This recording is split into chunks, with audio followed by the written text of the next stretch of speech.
নমস্কাৰ সকলোকে। আজিৰ প্ৰথমটো কোশ্চিন হৈছে আজি ৰবিবাৰ হলে 44 দিন পিছত কি বাৰ হ'ব। তো এনেকুৱা ধৰণৰ যদি কোশ্চিন যদি ক্যালেন্ডাৰৰ পৰা এক্সামত আহে কেনেকৈ সমাধান কৰি উলিয়াব। তো চাওক ইয়াতে কি কৈছে, তাৰমানে আজি ৰবিবাৰ হলে 44 দিন পিছত কি বাৰ হ'ব সেইটো উলিয়াব লাগে। তো প্ৰথমে কি কৰিব, এইদৰে 44 লিখিব, তাৰ পিছত কি কৰিব 7 ৰেদি ডিভাইডেড কৰিব। 7 ৰেদি কিয় কৰিব, তাৰমানে 7 ডেজত এক সপ্তাহ আৰু এক সপ্তাহ পিছত আকৌ সেম ডে আহিব, তো সেইকাৰণে আমি 7 ৰেদি আমি ডিভাইডেড কৰিম। তো চোৱা 44ক যদি 7 ৰেদি ডিভাইডেড কৰা হয় সম্পূৰ্ণকৈ কেইবাৰ কাটি আছে, 6 বাৰকৈ কাটি আছে, আৰু কিমান হৈ আছে 42 হৈ আছে, আৰু বাকি কেইদিন থাকি আছে 2 দিন বাকি থাকি আছে। তো যিমানখিনি সম্পূৰ্ণকৈ কাটি আছে সিমানখিনিৰ প্ৰয়োজন নাই, আৰু যিমানখিনি তাৰমানে কটাৰ পিছত 7 ৰে কটাৰ পিছত তাৰমানে বাকি থাকিব সেইখিনি এই ৰবিবাৰৰ লগত প্লাস হ'ব। তো ৰবিবাৰৰ লগত 2 দিন প্লাস কৰিলে কিবাৰ হৈ আছে, ৰবিবাৰৰ পিছত এদিন পিছত সোমবাৰ আহি আছে, আৰু তাৰ পিছত কিবাৰ আহি আছে মঙ্গলবাৰ আহি আছে। তো চোৱা ইয়াতে মঙ্গলবাৰ কোনটো অপশনত দিয়া আছে, অপশন নম্বৰ বি দিয়া আছে। তো এনেকৈ সমাধান কৰি উলিয়াব। তো ইয়াতে যদি দিয়া থাকিলেহেঁতেন যে 42 দিন পিছত কিবাৰ আহিব, তো চোৱা ইয়াতে এইদৰে লিখিব 42 আৰু ডিভাইডেড দিব 7। তো 7 ৰেদি 42 সম্পূৰ্ণকৈ কেইবাৰ কাটি আছে, 6 বাৰকৈ সম্পূৰ্ণকৈ কাটি আছে, আৰু বাকি একো থকা নাই। তো ইয়াতে যেহেতু বাকি একো থকা নাই তাৰমানে সেম ডে হ'ব। তো চোৱা ইয়াতে ৰবিবাৰৰ 42 দিন পিছতে আকৌ ৰবিবাৰী হ'ব। তো এনেকৈ সমাধান কৰি উলিয়াব। নেক্সটটো হ'ল বাংলাদেশ জাতীয় আফগানিস্তান, ইয়াতে কোশ্চিন মাৰ্ক দিয়া আছে, ইয়াতে কি হ'ব সেইটো উলিয়াব লাগে। তো চাওক ইয়াতে বাংলাদেশৰ লগত জাতিয়াৰ কি সম্পৰ্ক আছে, তো সেইদৰে ইয়াতে আফগানিস্তান আছে আৰু ইয়াতে কোশ্চিন মাৰ্ক আছে, ইয়াতে কি হ'ব সেইটো উলিয়াব লাগে। তো চাওক ইয়াতে বাংলাদেশৰ যিটো পাৰ্লিয়ামেণ্টক জাতীয় বুলি কোৱা হয়, তেন্তে আফগানিস্তানৰ পাৰ্লিয়ামেণ্টক কি বুলি কোৱা হয়। তো চাওক ইয়াতে অপশ্যন দিয়া আছে কংগ্ৰেছ। তো কংগ্ৰেছ এইটো ইউএছৰ পাৰ্লিয়ামেণ্টক কংগ্ৰেছ বুলি কোৱা হয়। তাৰপিছত চাওক ইয়াতে নেশ্যনেল পঞ্চায়ত, তো এইটো নেপালৰ পাৰ্লিয়ামেণ্টক নেশ্যনেল পঞ্চায়ত বুলি কোৱা হয়। আৰু ইয়াতে চাওক মজলিছ, এইটো হ'ল ইৰাণৰ পাৰ্লিয়ামেণ্টক মজলিছ বুলি কোৱা হয়। আৰু যদি চাওঁ আমি ইয়াতে শুৰা, এইটো হ'ল আফগানিস্তানৰ পাৰ্লিয়ামেণ্টক শুৰা বুলি কোৱা হয়। তো চাওক ইয়াতে বাংলাদেশৰ পাৰ্লিয়ামেণ্টক জাতীয় বুলি কোৱা হয়, আৰু আফগানিস্তানৰ পাৰ্লিয়ামেণ্টক তেনেহ'লে কি কোৱা হয় শুৰা। তো চোৱা ইয়াতে অপশ্যন কোনটোত দিয়া আছে, অপশ্যন ডি দিয়া আছে। তো অপশ্যন নম্বৰ ডি ৰাইট হৈ যাব। তো তাৰ পিছত নেক্সটটো চাওক, নেক্সটটো হ'ল তলত দিয়া খালী ঠাইত কি হ'ব বিচাৰি উলিওৱা। তো চোৱা ইয়াতে খালী ঠাই হৈ আছে, ইয়াতে কি হ'ব সেইটো উলিয়াব লাগে। তো এনেকুৱা ধৰণৰ যদি কোশ্চিন এক্সামত আহে কেনেকৈ সমাধান কৰি উলিয়াব। তো চাওক প্ৰথমে কি কৰিব, এইফালে চাব, এই 8 আৰু 8 কি কৰি পিনে এই 62 হৈ আছে সেইটো উলিয়াব, নহ'লে তো এইফালে চাব এই 8 আৰু এই 6ক কি কৰি পিনে ইয়াতে এই 7 হৈ আছে সেইটো উলিয়াব। তো চাওক আমি যদি এইফালে যদি প্ৰথমে যদি চাওঁ আমি এইফালে এই 8 আৰু এই 2 কি কৰিলে এই 62 হৈ আছে। তো চাওক ইয়াতে এই 8ক যদি আমি স্কোয়াৰ কৰোঁ আমি কিমান পাই আছোঁ, আমি 64 পাই আছোঁ, আৰু ইয়াতে দিয়া আছে কিমান 2। তো এই 2ক যদি আমি স্কোয়াৰ কৰোঁ আমি কিমান পাই আছোঁ, আমি এই 4টো আমি পাই আছোঁ। তো এই 64ৰ পৰা যদি এই 4টো যদি মাইনাছ কৰি দিয়া হয় তেন্তে কিমান হৈ আছে, এই 60 হৈ আছে। তো সেইদৰে আমি এইটো কৰি চাম হয়নে নহয়।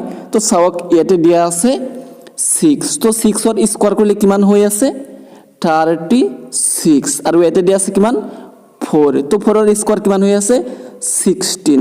তো এই 36ৰ পৰা যদি এই 16 মাইনাছ কৰি দিয়া হয় কিমান হৈ আছে, এই 20 হৈ আছে। তো এই দুইটা যেহেতু একেটা ঠিকমতে হৈ আছে, তো এই তলৰটো আমি সেইটো ঠিকমতে আমি কৰিম।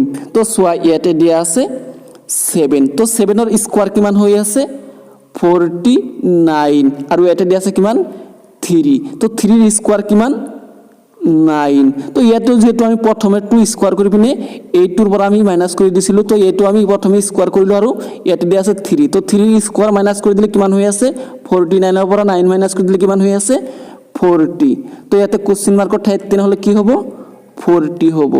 তো চোৱা ইয়াতে 40 কোনটো অপশ্যনত দিয়া আছে অপশ্যন নম্বৰ সি দিয়া আছে তো অপশ্যন নম্বৰ সি ৰাইট হৈ যাব তো এনেকুৱা ধৰণৰ যদি কোশ্চিন এক্সামত আহে এইদৰে সমাধান কৰি উলিয়াব তো নিশ্চয় কোশ্চিনটো ভালকৈ বুজি পালে আৰু আগলৈ এনে ধৰণৰ কোশ্চিন এক্সামত আহিলে এইদৰে সমাধান কৰি উলিয়াব তো তাৰ পিছত নেক্সটটো চাওক তলত দিয়া সংখ্যাৰ পৰা সমৰ্থক বাছি উলিওৱা তো চোৱা ইয়াতে দিয়া আছে 11 আৰু ইয়াতে দিয়া আছে 1342 আৰু ইয়াতে দিয়া আছে 8 আৰু ইয়াতে কোশ্চিন মাৰ্ক দিয়া আছে ইয়াতে কি হ'ব হেইটো উলিয়াব লাগে তো চাওক ইয়াতে এই 11ক কি কৰিলে এই 1342 টো হৈ আছে হেইটো আগত আমি উলিয়ালাম তাৰ পিছত ইয়াতে দিয়া আছে 8 তো ইয়াতে কোশ্চিন মাৰ্কৰ ঠাইত কি হ'ব হেইটো উলিয়াব লাগে তো চাওক 11ক আমি কি কৰিলে আমি 1342 টো পাই আছো আমি 11ক যদি আমি স্কয়াৰ কৰো আমি স্কয়াৰ কৰিলে আমি কিমান পাই আছো 121 পাই আছো আৰু ইয়াতে দিয়া আছে কিমান 1342 তো চোৱা ইয়াতে যদি আমি আকৌ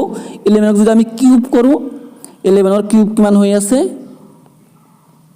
1331 হৈ আছে আৰু ইয়াতে দিয়া আছে কিমান 1342 তো এই 11ক যদি আকৌ প্লাস কৰি দিও আমি 11ৰ কিউব কৰি বিনা আকৌ যদি 11ক প্লাস কৰি দিও আমি এই 11ৰ কিউবৰ লগত যদি আমি প্লাস কৰি দিও 11 তেনেহলে কিমান হৈ আছে এই 1342 টো হৈ আছে তো হেদৰ আমি এইটো কৰি চাম হয় নে নহয় তো চাওক ইয়াতে দিয়া আছে 8 তো 8 ৰ কিউব কৰিলে কিমান হৈ আছে 8 *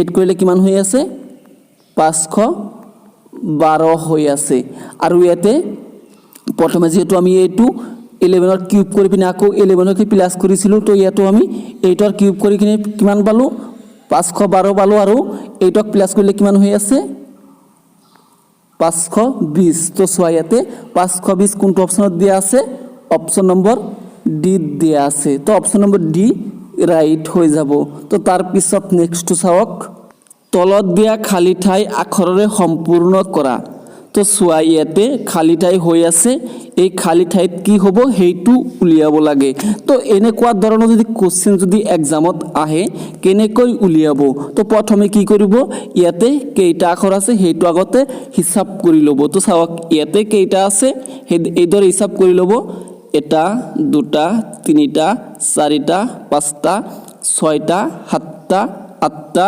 নয়টা 10টা 11টা 12টা তো ইয়াতে কেইটা আছে 12টা আছে তো 12ক আমি কেৰে কেৰে ডিভাইডেড কৰিব পাৰো 3 আৰু 4 ৰে আমি ডিভাইডেড কৰিব পাৰো তো কি কৰিম প্ৰথমে আমি ইয়াতে তিনটা কৈ গ্ৰুপ বনাম নহলে তো চাৰিটা কৈ আমি গ্ৰুপ বনাম তো সোয়া প্ৰথমে আমি কি কৰিম তিনটা কৈ গ্ৰুপ বনাই লম তো তিনটা কৈ গ্ৰুপ বনালে ইয়াতে এটা গ্ৰুপ হৈ আছে আৰু ইয়াতে এটা গ্ৰুপ হৈ আছে আৰু ইয়াতে এটা গ্ৰুপ হৈ আছে তো চাওক ইয়াতে প্ৰথমত ইয়াতে কি দিয়া আছে এ দিয়া আছে ইয়াতে প্ৰথমত এ দিয়া আছে আৰু ইয়াতে প্ৰথমত এ দিয়া আছে তো ইয়াতে প্ৰথমত খালি ঠাই আছে দিনলে ইয়াতে কি হ'ব এ হ'ব তো তাৰ পিছত চোৱা ইয়াতে মাজতে খালি হৈ আছে তো ইয়াতে চোৱা মাজতে কি আছে বি আছে আৰু ইয়াতে মাজতে খালি হৈ আছে আৰু ইয়াতেও মাজতে খালি হৈ আছে তো প্ৰথম আমি ইয়াতে মাজতে বি দিম বি আৰু ইয়াতে আমি বি আৰু তাৰ পাছত ইয়াতে আমি বি দিম তো চোৱা ইয়াতে এটা সিৰিয়াল হৈ আছে এ ডবল বি তো চোৱা ইয়াতে এ বি তো ইয়াতে কি হ'ব বি হ'ব তো এটা সিরিয়াল হৈ গল A double B A double B A double B A double B তো এনেকুৱা এটা সিৰিয়ালি হৈ গল তাৰ মানে এতিয়া চোৱা B A B B B চোৱা ইয়াতে কোনটো অপশ্যনত দিয়া আছে চোৱা ইয়াতে অপশ্যন নম্বৰ বি দিয়া আছে তো অপশ্যন নম্বৰ বি ৰাইট হৈ যাব তো এনেকুৱা ধৰণৰ যদি কোশ্চিন এক্সামত আহে এইদৰে সমাধান কৰি উলিয়াব তো যদি ইয়াতে দিয়া থাকিলে হেতেন যে 9টা আছে তো 9টাক আমি কেৰে কেৰে ডিভাইডেড কৰিব পাৰো আমি কেৱল আমি 3 ৰে দি আমি ডিভাইডেড কৰিব পাৰিম তো 9টা থাকিলে আমি তিনটা কৈ গ্ৰুপ বনালো হেতেন আৰু যদি 15টা দিয়া থাকিলে হেতেন আমি 15ক আমি কেৰে কেৰে ডিভাইডেড কৰিব পাৰো 3 আৰু 5 ৰে আমি ডিভাইডেড কৰিব পাৰো তো আমি ইয়াতে 3টা নহলে